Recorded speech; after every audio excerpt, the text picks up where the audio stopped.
Salam sejahtera Malaysia, denyut nadi suara rakyat bergema di channel ini. Jangan lupa tekan butang subscribe, like dan share. Malaysia kita punya, cintai Malaysiaku, kita jaga kita.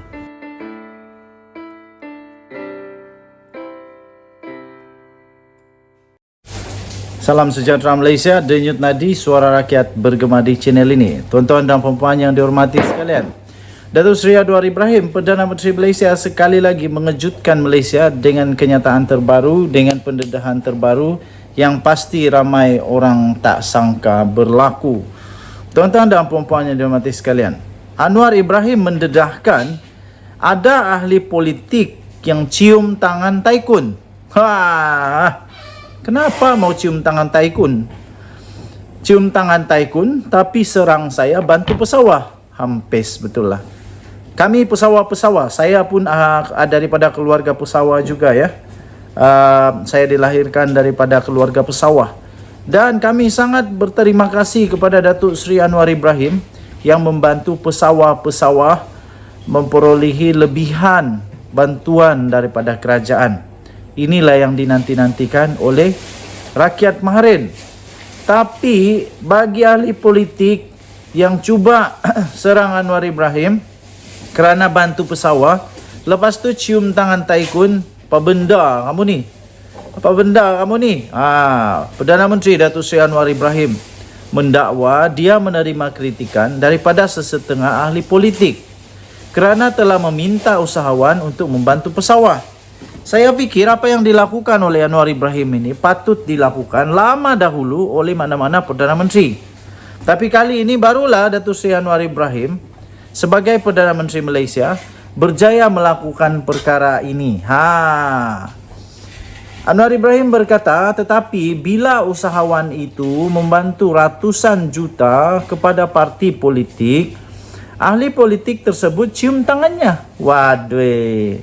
Katanya ketika berucap dalam satu majlis pelancaran MRT Aliran Putra di Depot MRT Serdang pada hari ini. Anwar Ibrahim merujuk kepada pemilik padi beras Nasional Berhad, iaitu Syed Mokhtar Al-Bukhari, yang sebelum ini telah dimintanya untuk menyalurkan sebanyak 60 juta ringgit Malaysia daripada keuntungan yang diraih kepada pesawat. Menjadikan Yayasan Al-Bukhari sebagai contoh, Anwar berkata negara memerlukan sistem perolehan yang lebih telus.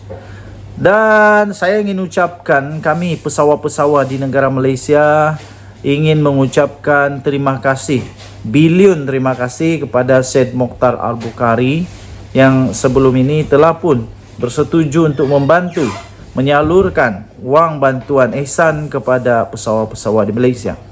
Kami mendoakan semoga Syed Mokhtar ini dijadikan lebih bilioner, nanti jadi triliun, lagi bagus. Syed Mokhtar beri 200 juta ringgit masuk ke parti politik. Kita minta dia serahkan 60 juta kepada pesawah. Tetapi mereka tak puas hati. Ada tokoh-tokoh politik yang menyerang saya dengan mengatakan saya ingin bertindak kepada seorang usahawan Melayu yang berjaya, dakwa pengerusi PH itu. Anwar pertama sekali telah membangkitkan idea agar Bernas berkongsi keuntungannya kepada pesawat padi pada Julai yang lalu, ketika masih menjadi ketua pembangkang. Selepas dilantik menjadi Perdana Menteri, dia telah menegur Syed Mokhtar berkenaan monopoli Bernas dalam import beras.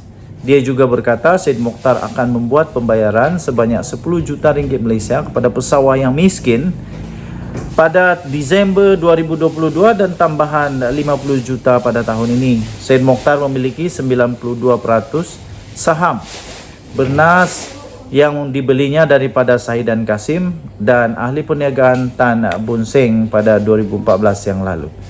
Tadi terima kasih diucapkan kepada Syed Mokhtar Al-Bukhari yang memang seorang hartawan yang baik. Kita mendoakan semoga beliau terus menjadi kaya raya. Bye-bye.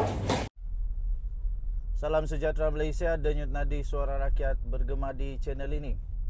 Tuan-tuan dan puan-puan yang dihormati sekalian, kalau ini terjadi di Malaysia, kalau ini benar dikuatkuasakan di Malaysia, maknanya akan ada berpuluh-puluh orang bakal akan dipecat, bakal letak jawatan. Tapi sebelum itu, bagi anda yang belum lagi tekan butang subscribe, like dan share, mohon kiranya tekanlah butang subscribe, like dan share untuk kita support channel kita ini, Suara Rakyat. Dan bagi anda yang ingin support lagi, anda boleh join member.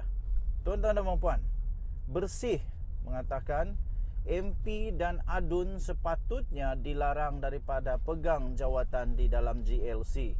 Lah, jadi kalau bukan MP dan Adun, siapa? Kan selama ini pun memang GLC ini adalah salah satu daripada untuk memperkukuhkan kerajaan yang ada. Untuk yalah, bolehlah saya katakan, maafkan saya kalau silap, anda boleh perbetulkan.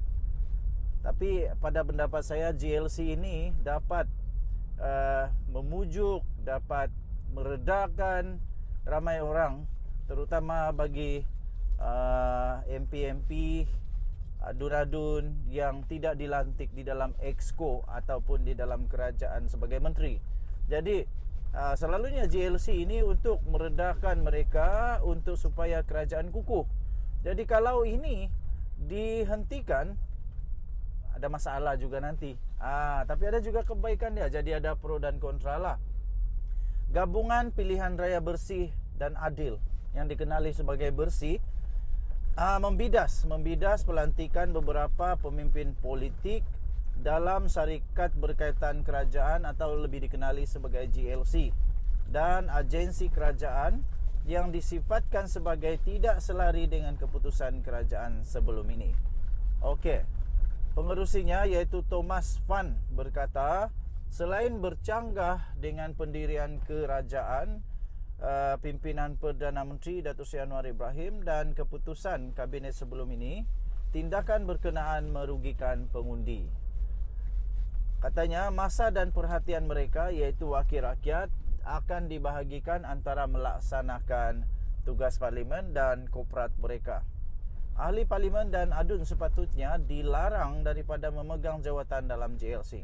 Untuk alasan tadi itu, saya juga agak setuju kalau alasan supaya mereka tidak dilantik itu supaya tidak ada konflik massa. Tidak ada konflik massa dan tenaga kepada ahli-ahli parlimen dan adun.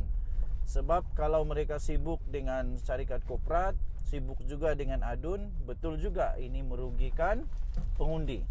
Tetapi dari perspektif kerajaan pula, ia amat penting untuk mengukuhkan kerajaan.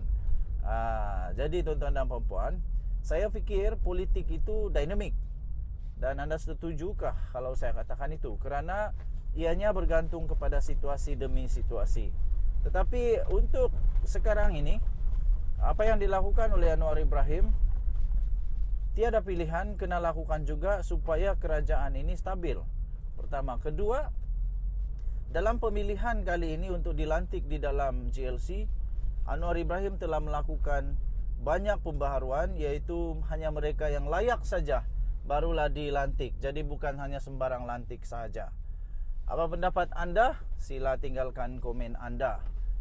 Saya sebagai pemerhati dan penganalisis politik serta pengulas politik, saya fikir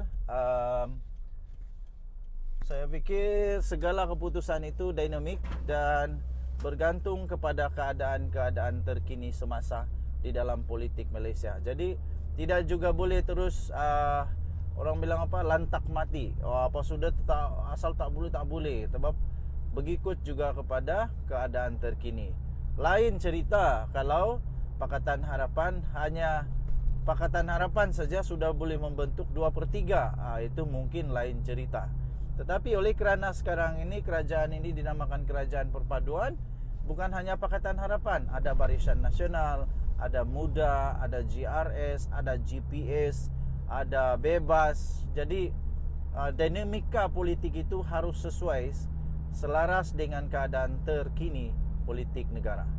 Dan yang tadi Suara Rakyat bergema di channel ini, jangan lupa tekan butang subscribe, like dan share. Kita jumpa lagi. Bye-bye.